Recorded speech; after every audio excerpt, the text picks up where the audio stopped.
who's going to. Guru Prasad, are you set? Yes, yes, sir. Yeah, okay. Please go on.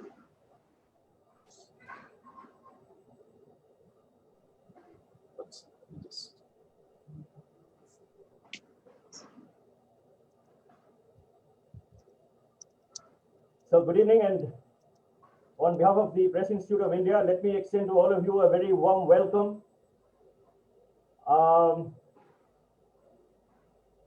This is part of the series that we've been conducting during Madras week. It was only last week, or maybe a little earlier, that I happened to read an issue of, or a newsletter of the Madras Book Club called Between the Lines. And there, in an article by Mr. S.R. Madhu, senior writer editor who is here with us on today's program, I happened to see some stunning pictures of Madras, that is Chennai. And there was also a lovely picture of the person who took it, Mr. Ramesh Raja, who is our guest this evening. And when I read that, my immediate reaction was to call Mr. Madhu and ask him, how do I get in touch with Mr. Raja, because I had this program in mind. And I thought the pictures were so stunning that they needed to reach a larger audience. So thank you, Mr. Madhu, for your help. And I'm happy that you're here with us this evening. And it's my pleasure to welcome you, Mr. Ramesh Raja. Very happy to have you here. Can you hear me, Mr. Ramesh? Yeah, thank you, Sashi. And yes, and I'm also more than happy that you so readily agreed to make this presentation this evening. This comes at the fag end of this year's Madras Week or Madras Fortnight celebrations. Despite the pandemic and the difficulties many of us are facing, we've managed to have more than 50 to 60 programs, of course, virtual programs, all of them. But nevertheless, people have participated, and that certainly is heartwarming. Very often,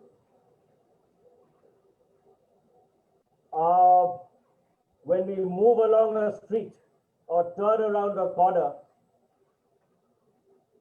we fail to notice or even know that every street and every corner there is a bit of history, and there is also sometimes a thing of beauty. But many of us do not notice. So it takes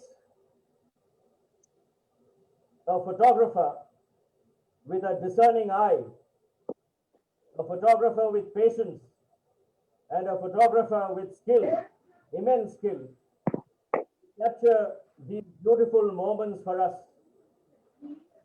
and for posterity. And one such photographer is Mr. Ramesh. You will see all that when he makes his presentation. And I'd also ask him to give us some tips, or at least give those of you who are watching and want to take some photographs, some tips on how you can take good pictures. Ramesh took to photography at a very young age, incidentally, when his uncle gifted him an Agfa click-free box camera. And ever after, photography became his passion. He's participated in many competitions and won awards in many categories. And over the months and years, he's honed his skills in various facets of photography and processing techniques. And over all these years, in the midst of his working career, Ramesh has built up a rather impressive portfolio of pictures. We will, of course, get to see only a minuscule of that portfolio, but nevertheless, Mr. Ramesh is also interested in street photography, in landscapes and abstracts. And he has specifically been focusing on the street life of Madras, that is Chennai, especially including areas around temples and beaches. He's also made compositions that have the human interest element in them. And what are photographs without that human element? There is a candidness to his pictures, and you can see that some of them capture fleeting moments of human life as they unfold. Mr. Ramesh conducts workshops and seminars regularly at Rajiv Menon's Mindscreen Film Institute in Chennai. And I'm also quite tempted to have him do similar programs for journalists and photojournalists, maybe in the future. So let us sit back and relax and enjoy as the scenes from Madras fill our computer screens and desktops and iPads and what have you. And Mr. Ramesh, over to you to weave those magical moments. Thank you, Sashi, and thanks for inviting me to this program today. It's my pleasure to be here today in front of distinguished people here. Thank you also for the nice introduction and the nice words that you had. Coming back to myself, I have selected a few images for today, and these are images that I have taken over the last 5-6 years. In fact, it all started as an accident. The coverage of Chennai was an accident. I used to go for walks in the morning. Then I thought, why not take the camera? And that's how I started shooting. The moment I had my camera with me, the way I looked at Chennai was totally different. There were things that I used to go. I have been to the same places before, but looking through the viewfinder, it was a different world. And you started noticing small things which you would never notice in life earlier. So it was a great thing to be. After that, over the weekends, I used to go with my friends, and we covered a lot of spots. So whatever I'm going to show you is just a small portion of the images that I have taken over the years. And I hope you'll all enjoy it. So let me.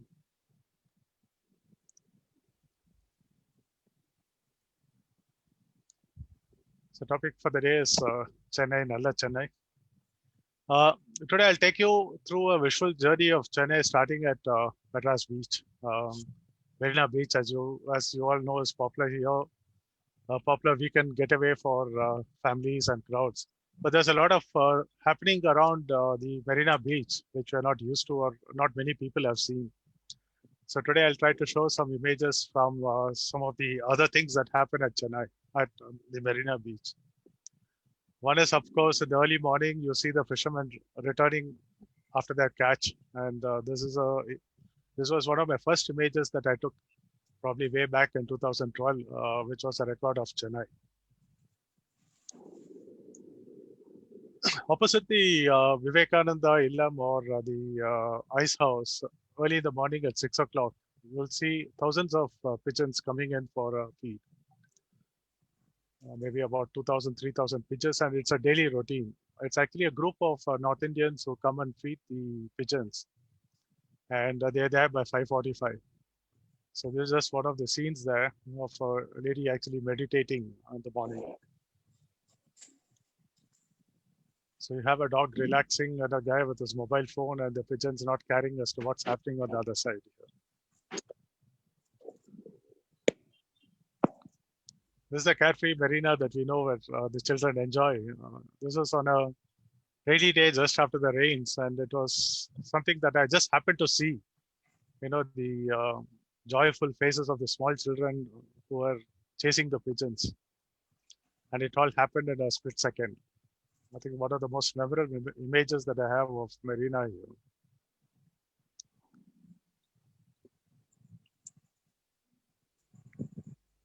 Today you see a variety of gymnasts practicing their wares at the beach, and probably caught the expression of this guy at the right time. You know.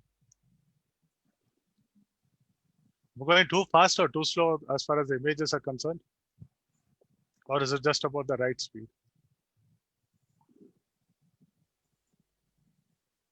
It's the right speed. Okay, thanks.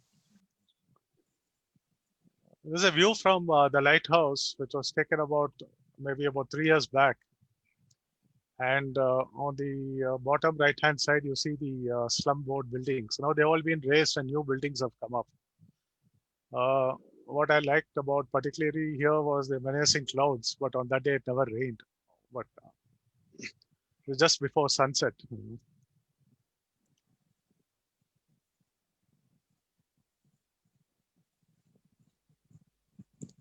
So time for Tenga Manga Sundal here.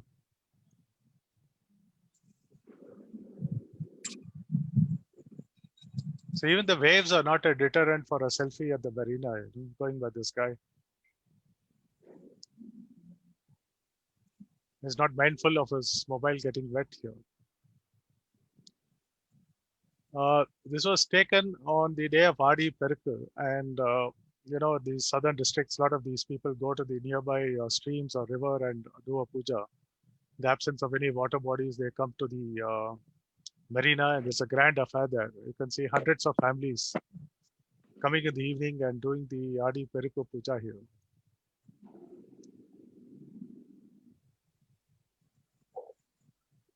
Then, of course, your around Tana near the Gandhi statue.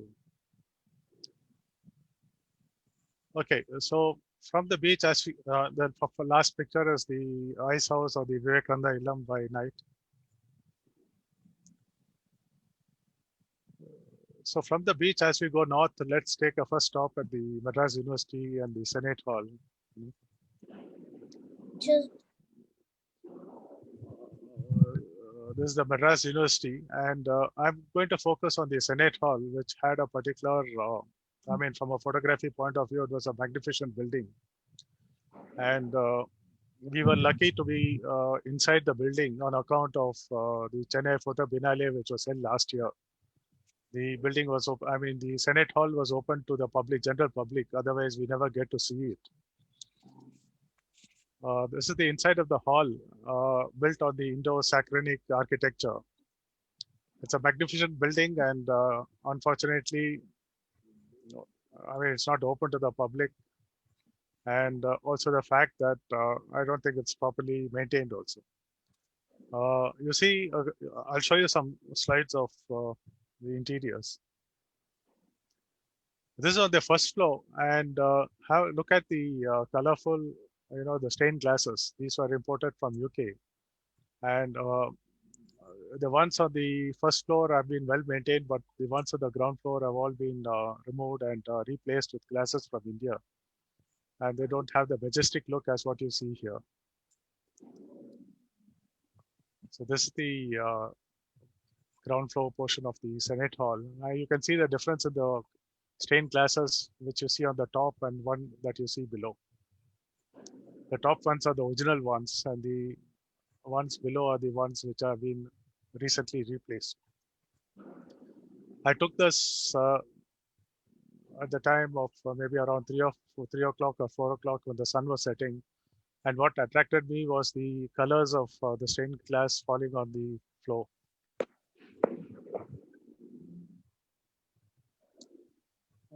This is the interior of the dome, which probably I don't have the exterior picture. You need to climb a flight of stairs to get here. The stairs are so narrow that only one person at a time can use it. And when you look up, I think it's about 30 feet or 40 feet high here. There's some of the scenes that normally the public would not get access to. So having finished the Senate, as you look from the Senate towards the beach, you see the India Memorial. And what impressed me was the architecture of the memorial here. The converging lines, the light on the top, and you can see the moon, half moon on the bottom right-hand corner. So what are these people doing here? It's a belief that MJ was buried with his automatic watch on, and it's still ticking. So they are putting their ears onto the samadhi to hear the ticking of the watch.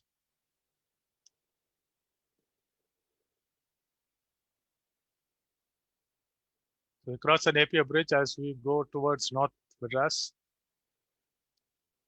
And one of the most famous landmarks in Chennai here. They were taken in the morning around 8 o'clock, and the next picture was taken at twilight around 6:30.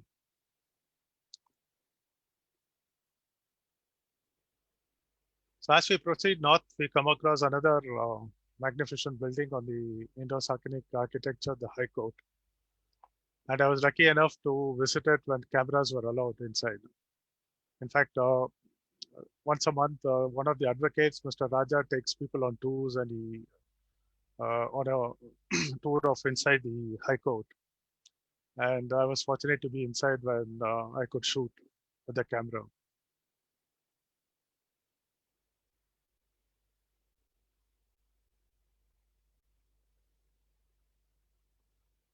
High Court also hosted the first two of the lighthouses that Chennai had before the new lighthouse was built at the beach.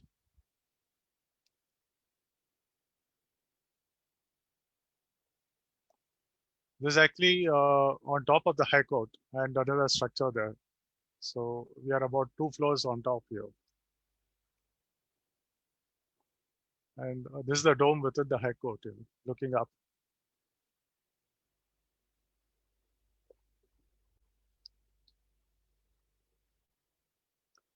So after High Court, we proceed towards north, the northernmost point to me in Chennai. It's a beautiful fishing village on the backwaters. You have the backwaters meeting the sea. But over the years, it's been marred by pollution, and with the industries coming up, with the new port coming up, there's been erosion, and you can see the erstwhile the effects of the erosion here. All the colorful fishing boats lined up, fishing against the backdrop of the power station or the power generating station.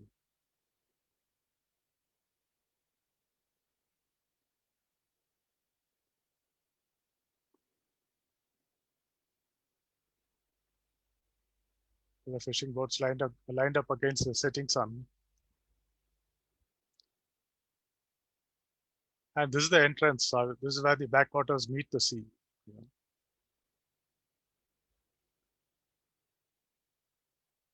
Those were taken on a full moon day at the same place, and you see the old fishing pier, which has actually gone into the sea.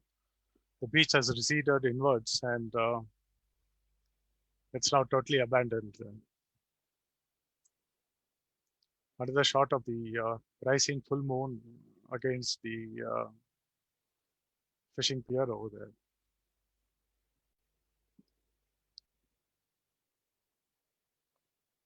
So from Eno, we go back, come towards the city, and we stop over at Casimedo, another of my favorite hunting grounds.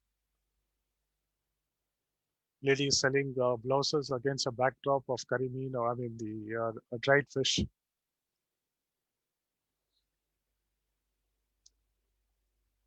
Here you see these guys are bringing the fresh catch from the main boats into the fishing harbor. They use the catamarans, and they bring in baskets, which is then auctioned and then handed over to the retailers out at the fishing harbor.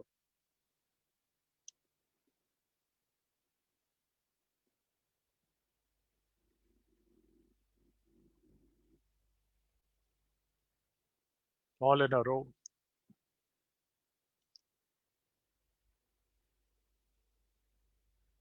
Just a reflection of a boat here. Quite colorful place it is. Early morning, the early cloudy morning, and the sun is behind the clouds, but very colorful morning here. And this is a fish market where you have the retail fish being sold here.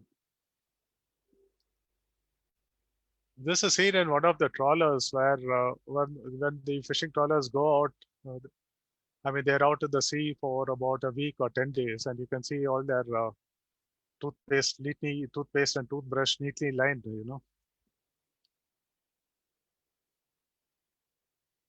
fresh catch which is being loaded onto a rickshaw.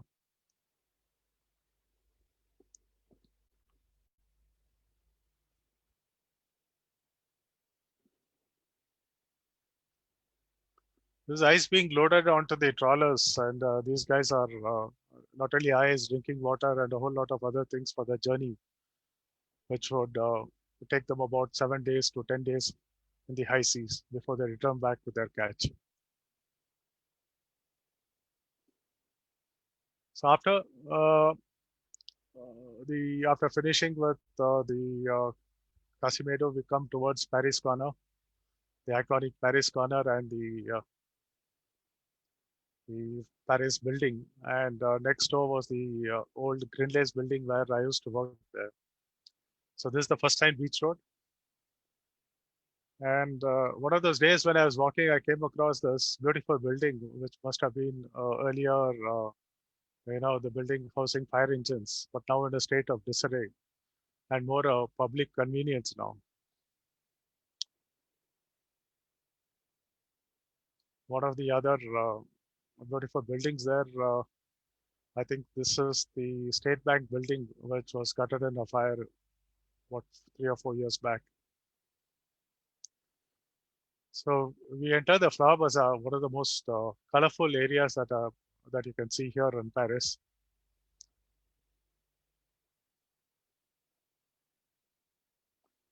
So the Flower Bazaar was the erstwhile, the wholesale market before it moved to Coimbatore. Now these guys actually buy flowers from Coimbatore and they sell here.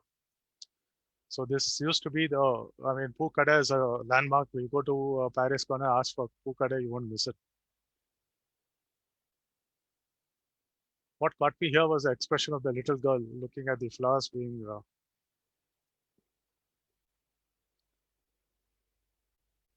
a paradox here.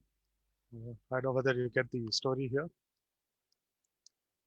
So apart from human beings, also look for writings on the walls, graffiti, and other things that catch my eye.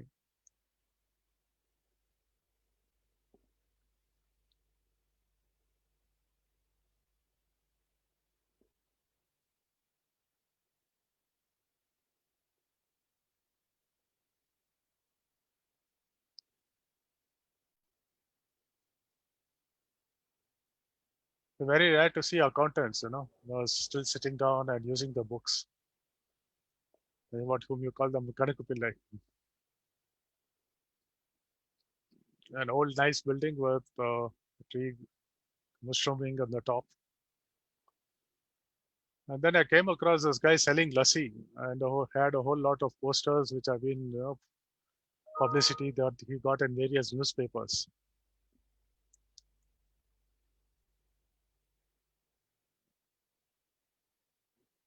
Taleva here. And then the old buildings in a state of disarray, and the owners are moved out, not maintained. Look at the nice engravings on the wall and the doors, the colorful doors here.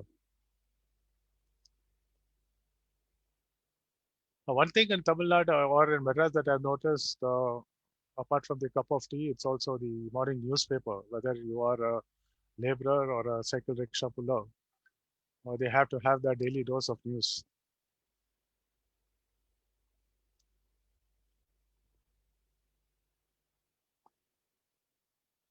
I don't know how many of you know that within the confines of the harbor, there is also a sailing club, a yacht club. And we just have a short look at the yacht club there.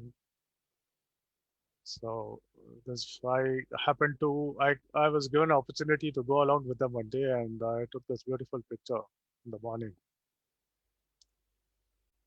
And this is a sailing with the backdrop of the Madras harbor, just to show you the scale of size of those cranes as against the small sails here.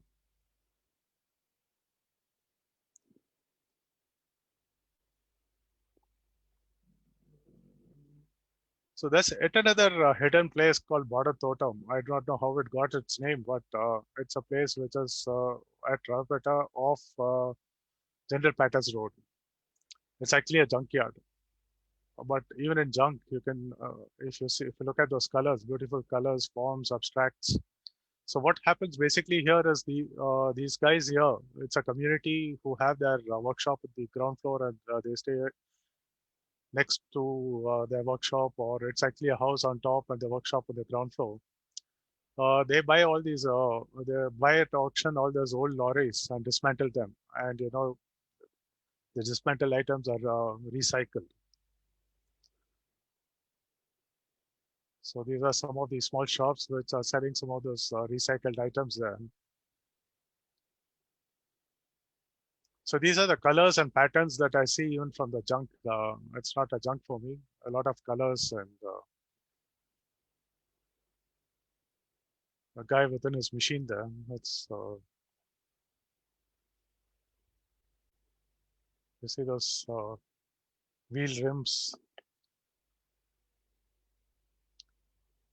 Now here is a fire engine on fire on its last leg of its life.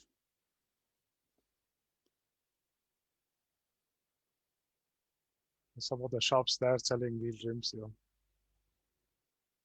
Old discarded tires, they brought here, retreated and sold once again. Can you guess what it is? These are actually these wooden ones are ones that you find on the trucks on the sides, Instead of the aluminum walls, these are the colorful wooden which form the barriers of a truck.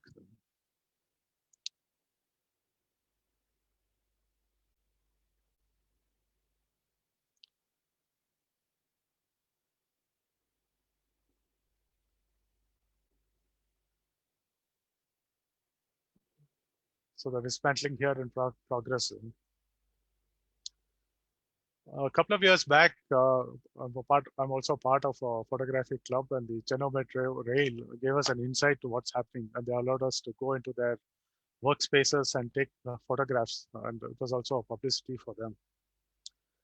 So this is the Alandu station, and the shadow and highlight is what captured my attention, the patterns, the light here. The backdrop of one of the trains entering the Alandu station here. And this is one of the stations which is being the underground. You can see those circular ones. Those are the rails which have the tunnels which have already been dug. And what is happening here is the station being constructed. And we are at a height of about 60 feet below the ground. You can also see those yellow spiral tubes there. Those are the ones which feed air into the fresh air from the ground into the basement here. I was there for about maybe 45 minutes, and I just couldn't bear the heat. And I wonder how these guys do an 8-hour shift. Yeah. So you see the tunnels ready and the station getting ready here. This is just to show the scale of the size of the tunnel. And a workman taking us, walking along here. There's a panoramic view of the station which is being built.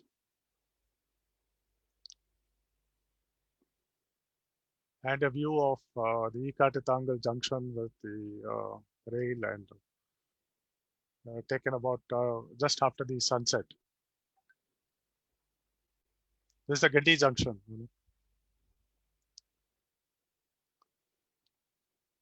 So also to show you some glimpses of a place called Kosapet near Persavakam and off Persavakam. This is a place in those days which used to manufacture the Ganeshas for the Ganesha festival, and every house there, at every house, it's a cottage industry. So in those days, they used to make plaster of Paris Ganeshas, but now it's banned. And ever since the ban, the industry has actually gone down.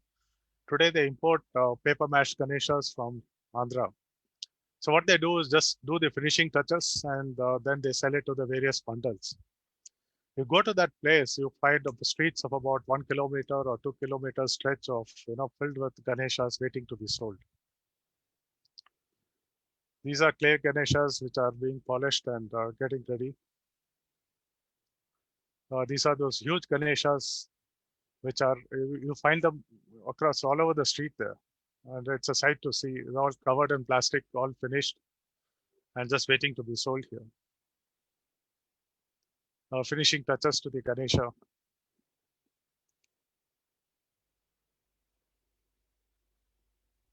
Just one of those, the statue of statues. And so this is what I mentioned about the Ganeshas of all size lying on the road.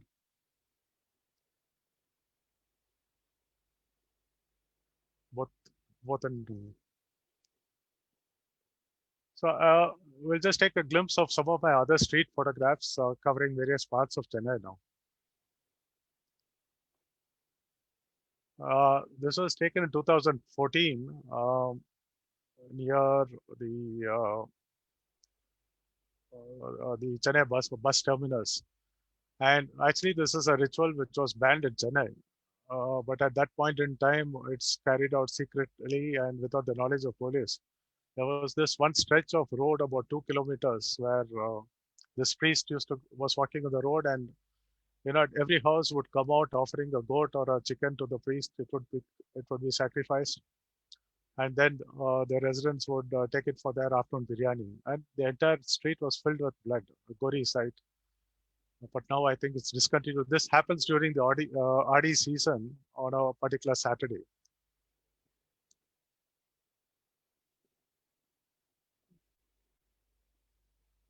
I spotted this scene in Mylapore on one of the Ganesh Chaturthi days.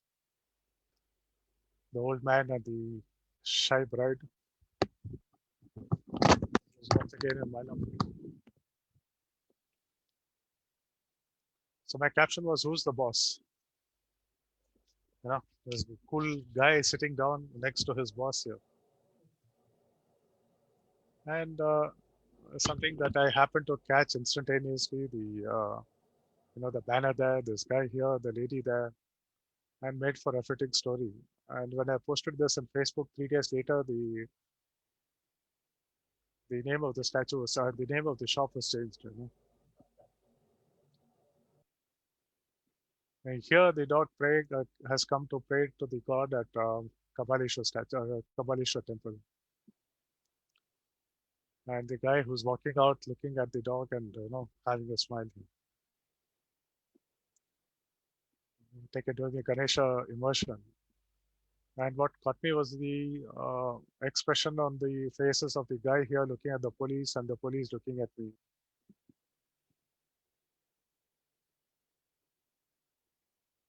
So daydreams waiting for a customer. This was at the Pesanagar beach.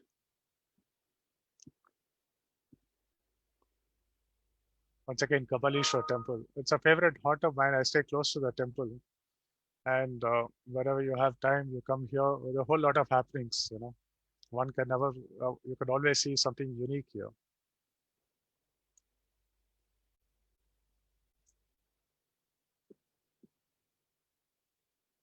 One of the bylanes of Mylapore taken on an early February morning when the sun was just coming up, and the golden glow was what attracted me here. Outside the temple, there was a day festival going on, and here was this guy dancing.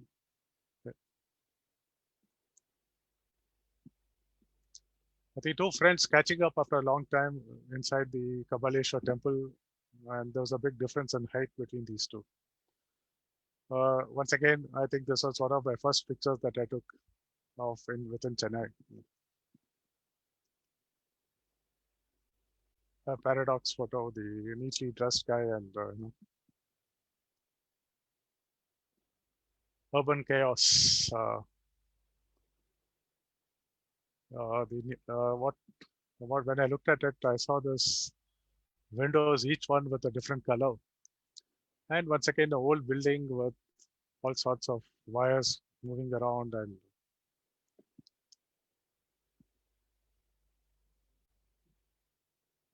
this was sometime in February. I don't know what the festival was. I was going in the car. I noticed this lady dancing and very colorful. So I just stopped and I took an image. This was on the Radhakrishna Salai.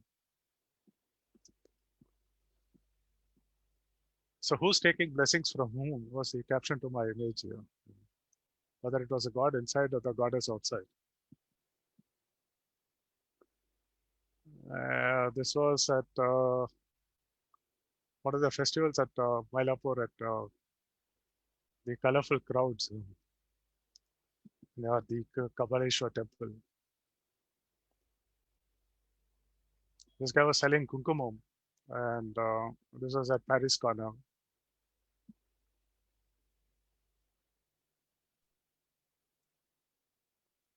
Kabaleshwar temple at sunset, taken from the entrance towards the Radha Silks. This is a serene Adyar River, if you call it, at the Madras Boat Club. You know, even the Adyar River at times can be beautiful. And a very normal scenery in one of the bylanes of Mylapore, very colorful and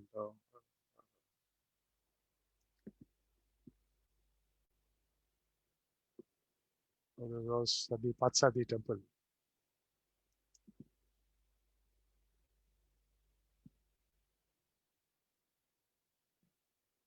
Marina and the flying pigeons here. Mobile devotion was the caption that I gave to this particular image.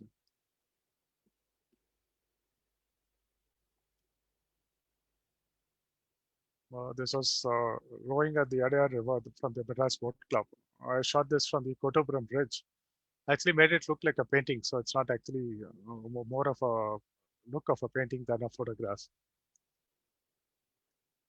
A sunset over the Adyar Palace, Chettinad Palace, and a full moon night at the Marina Beach here.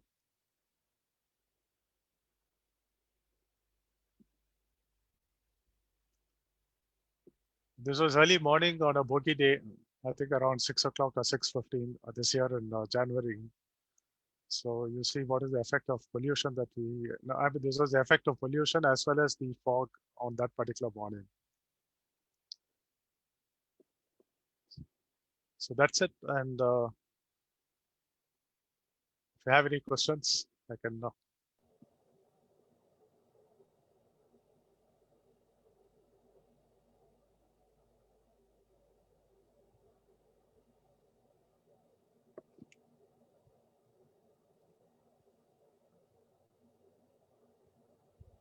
Those who have questions who can please unmute and ask Mr. Raja directly.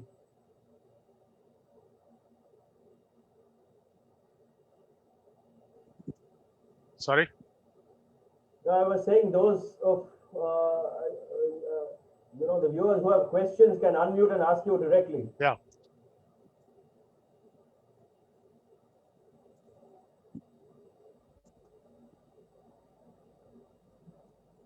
One Mr. Gururaj Rao has said that your framing of pictures and choice of subjects in the situation is what makes the big difference.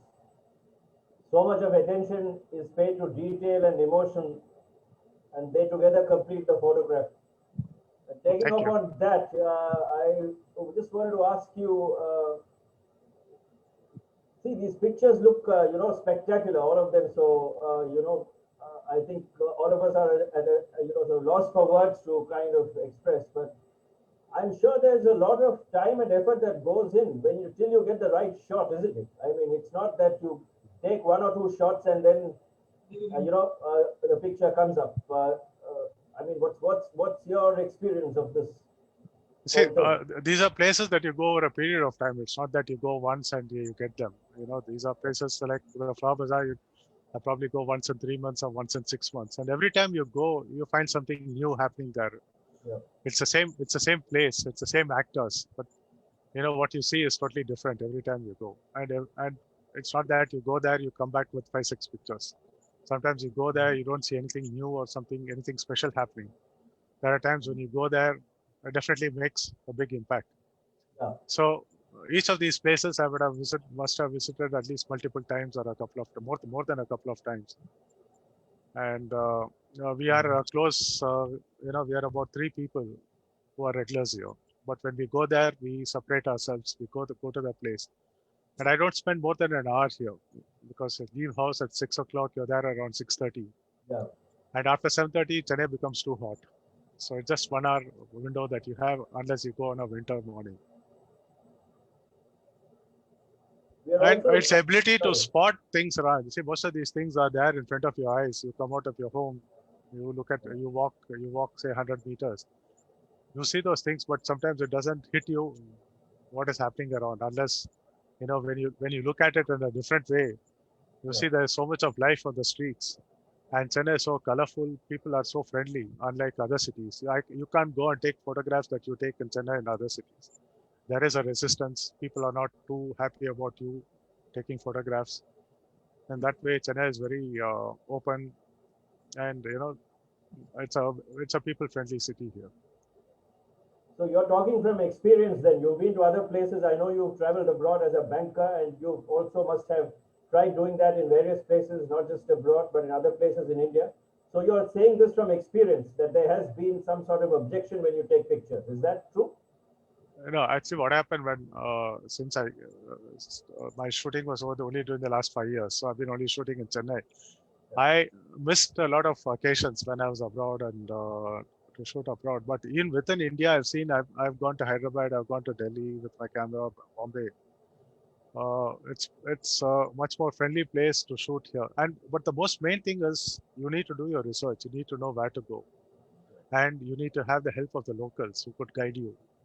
And there are places which you cannot go alone or even a group of 3. It's not. Probably a bit risky when you go with your cameras. So you need to do your research about the place you go. Got to go with people who know the place, and you probably go in groups.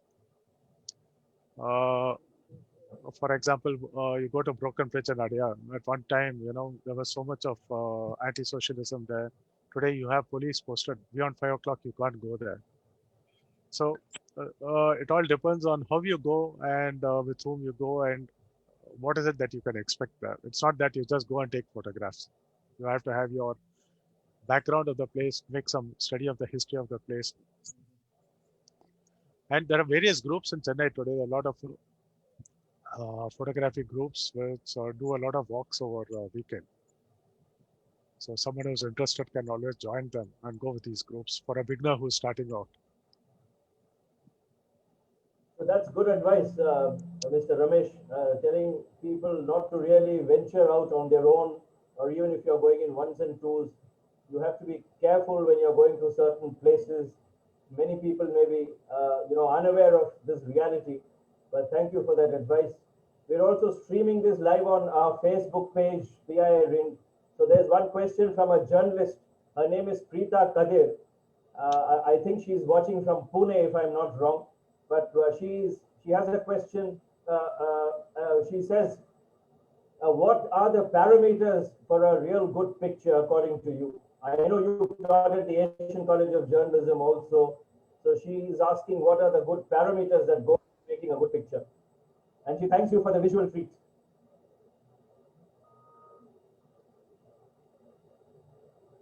Yeah, sorry, I didn't get it.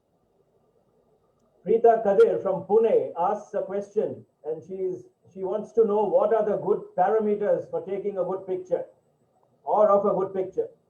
The main thing is your visualization, your ability to see, and the most important thing is visualization in any photography. The techniques come later. At the same time, also there are times when you need to things happen in a split second, and so how do you photograph them? You got to look around 360 degrees of what's happening around you, be quick, and probably also to anticipate action.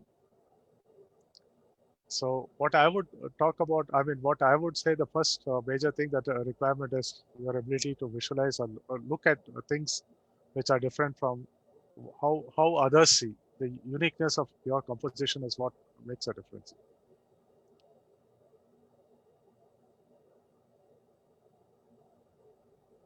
Mr. Madhu, you'd like to ask Mr. Ramesh something? Because you're a photography buff yourself. If you have, you can unmute and ask him or say something. The photographs of the beach. Yeah. What kind of equipment did you use for that? I use a Fuji camera and a normal lens. Fuji digital camera. I mean, most of my images are all with the same combination. You know, it's all the compact. It's a 1855 mm lens and Fuji body. And you went close to the subjects.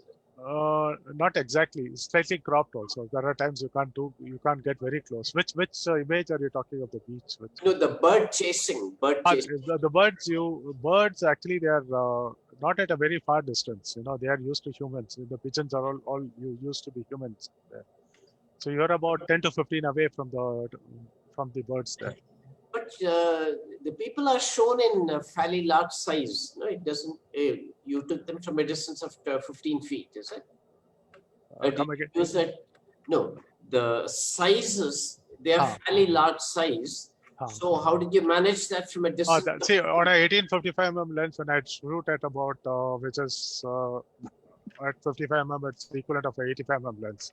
So it's a telephoto range at that range. You said it. Yeah.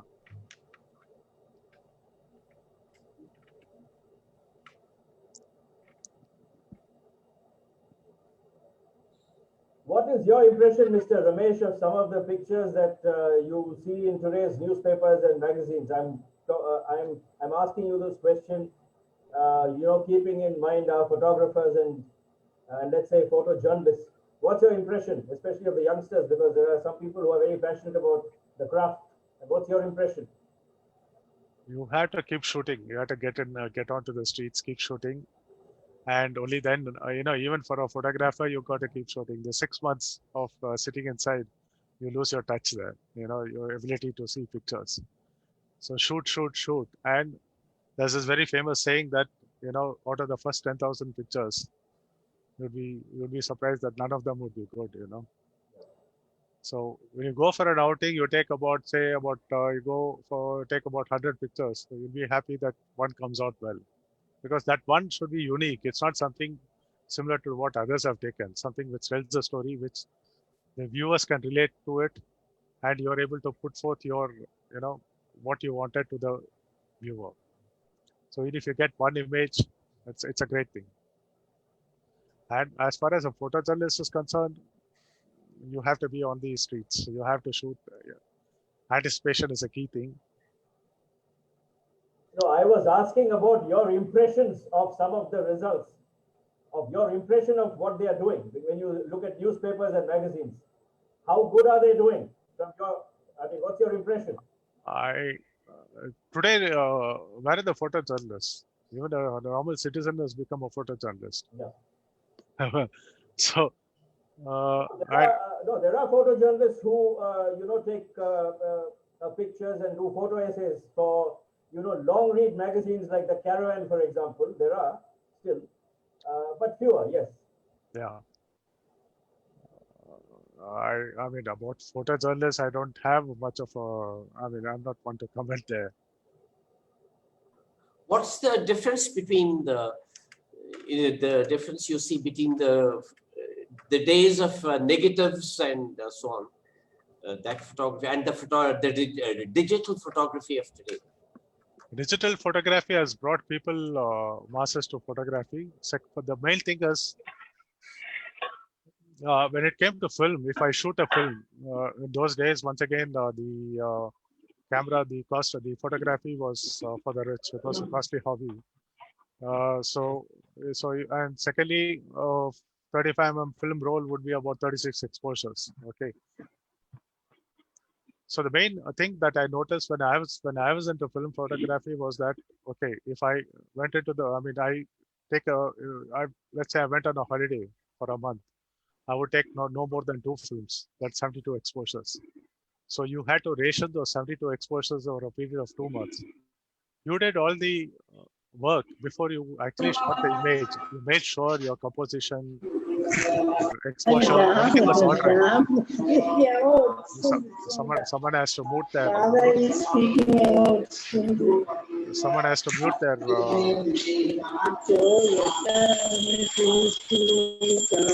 Admin can mute. One Miss Radha's mic is on. Yeah, Guru Prasad, can you mute? Yeah, thanks. Yeah. Okay, so you were a thinking photographer in the sense that you got everything right before you shot. There was no room for error. I go to Taj Mahal, I can't come back and say, no, okay, the things are not all right. I go back to Taj Mahal and take a photograph. No, you didn't have that leeway. So before you pull the trigger, you ensure that everything was right. You looked at your composition, everything. Today, as a digital photographer, you don't think. You just keep shooting, hope for the best. People don't have an idea of what they're shooting, and okay, your SD cards are capable of taking thousands of images. You keep shooting at random. Either it comes out well, even if it doesn't come out well, okay, you take it to Photoshop, you think you can correct it. So general standards have come down. But on the flip side, if you want to learn photography, it becomes easy. Every time you shoot, the moment you shoot, you can look at the back and see where you've gone wrong. You can look at the screen, improve, take a better image, and it's also cheaper. And also the learning curve is much faster with the age of internet and the ability to review your image. Earlier on, you waited for about a month or two, you process, you get back the negatives, you get back the film, and then you know where it went wrong. So I think you have the advantages and disadvantages. A lot more people have cameras are available freely.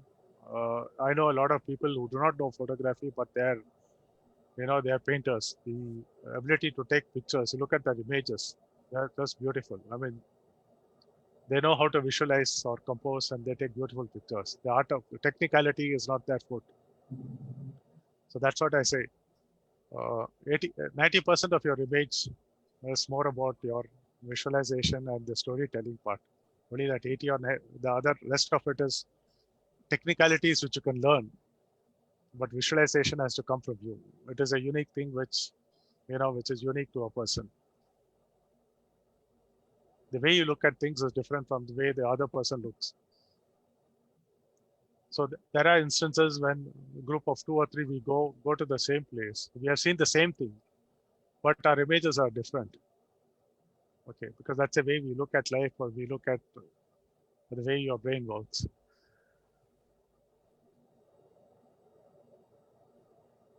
So good photographers have to be creative people, really creative. Yeah, creative. You have to be creative to be a film photographer. There's no room for error, and people used to think. Today you don't. Today it's become easy. It's made things easier also for you. I was reading Mr. Madhu's piece about you in Madras Book Club newslet, and I think he mentions that you were an engineer before you turned banker, and then you took to this. But did this come a little late in your life, the seriousness with which you pursued this? Yeah. No, did it come a little late in your life, the seriousness with which you pursued this? Because you were an engineer at the beginning, isn't it? And then you turned banker, and then much later. No, your voice is not clear for me. I mean, I can hear others clear. Your voice is not very clear. It's asking whether you started late in life as a photographer. Yeah, I mean, I stopped photography after college. When I joined, when I joined work, I didn't have much time. So I picked it back in the last 5-6 years when I had the time. And I did a lot of photography in the last 6 years. So in between, it was, it was more of a, recording family shots and those sort of things. But I was never serious into photography after I joined work. Even Saturdays we used to work. The only time was on a Sunday, so I never really looked back into it.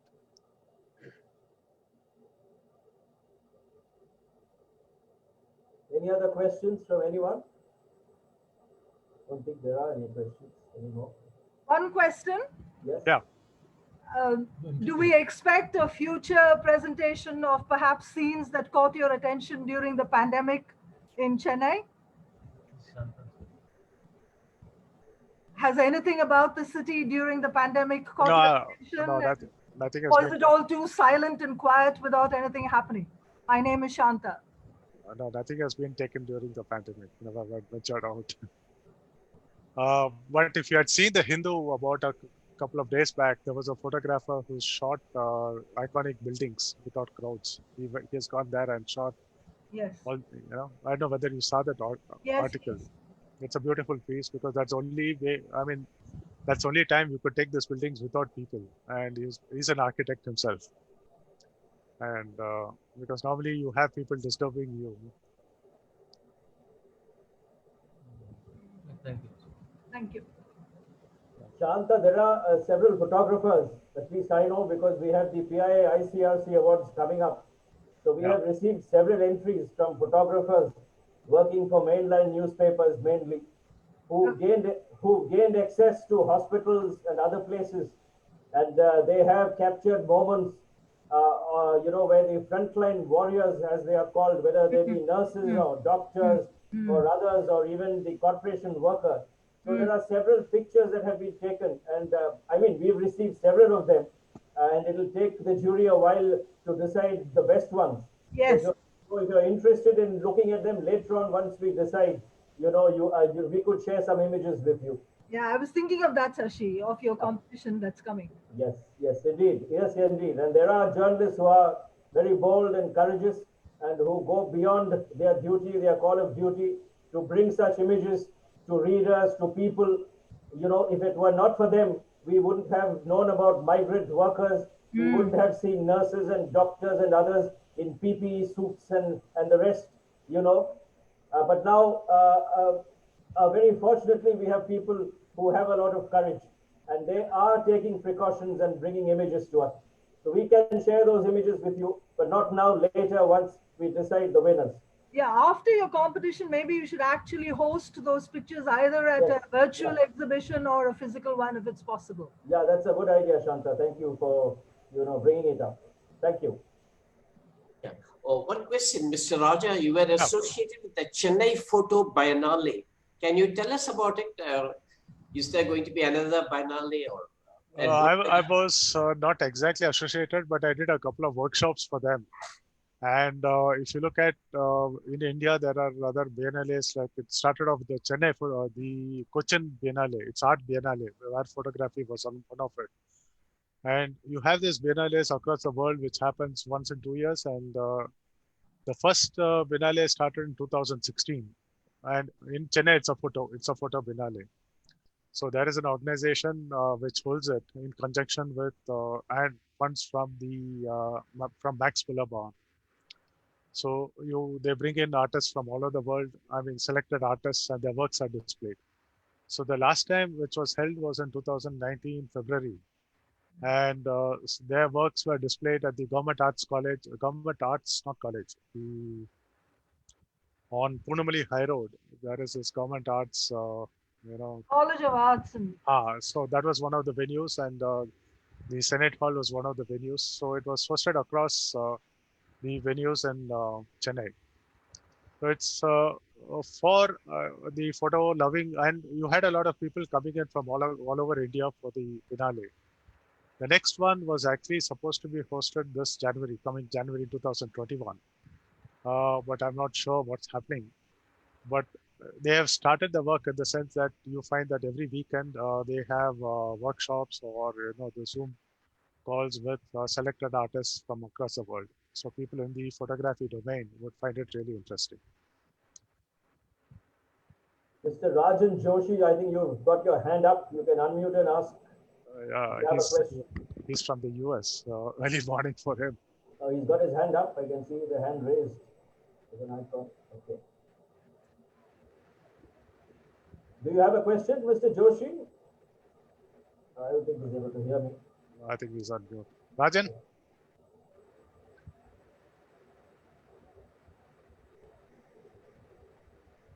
Hi. Hi. Thanks for joining in. Hey, Ramesh. Yeah, thank you. Thanks for joining in. Can you hear me? Yeah, I can hear you. Can you hear me? Yeah, I can hear you. Yeah. Can you hear me? Yeah, I can hear you. Can you hear me? I can hear you. Yeah. Put it on chat. I can hear you. I think. Hi. Can you? Yeah. Hear you, Mr. Joshi. Are you? Ask your question. Hey, Ramesh. Can you hear me? Yeah, I can hear you. Okay, there was some lag. Yeah, there is a lag. Can you hear me? Yeah, I can hear you. Can you hear me? Yeah, there is a lag. Yeah. Okay, is it better? Yeah, now better. I don't know what's happening. I joined on Facebook as well as Zoom. Not sure if you can. I'll post a question on chat. Okay. Okay. Uh,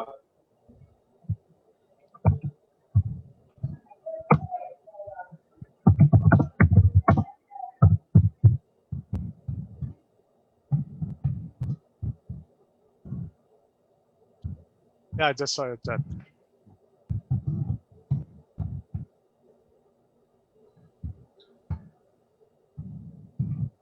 No, I haven't published any. Published in the book in the sense it's been published in certain publications, but I've not brought a book of my photographs. Brought out a book of my photographs.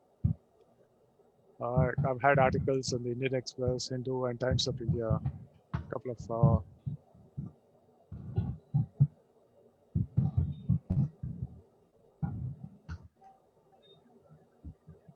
Well, that's one of the questions I wanted to ask you, but that's what he's asked. So maybe we'll see a book sometime in the near future from you. A book of a pictorial. See, book. I considered bringing out a tabletop book, but the problem there is the cost and the getting someone to sponsor it.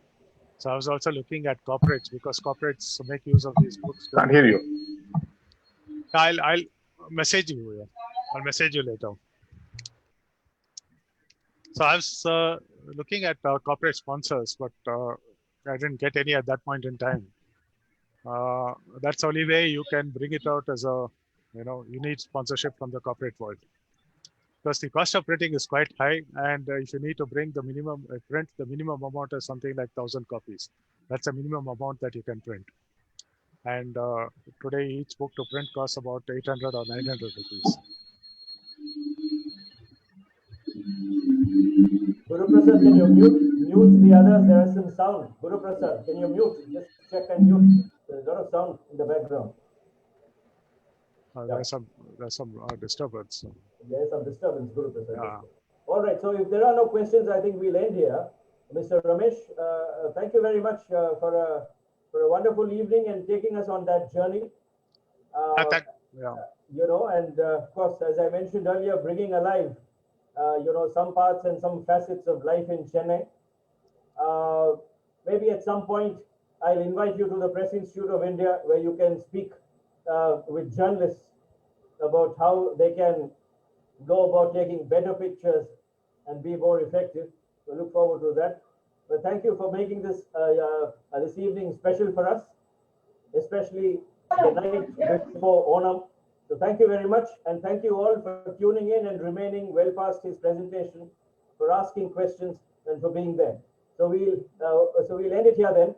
Good night, everyone, and goodbye. Yeah. Thanks, Shashi. Yeah, thanks for the nice evening, and thank you all for those who joined here today. And once again, happy Onam. Thank you very much. Yeah, thank you. Thank you. Thanks, Ramesh. Great session. Thank you, guys. Putlam.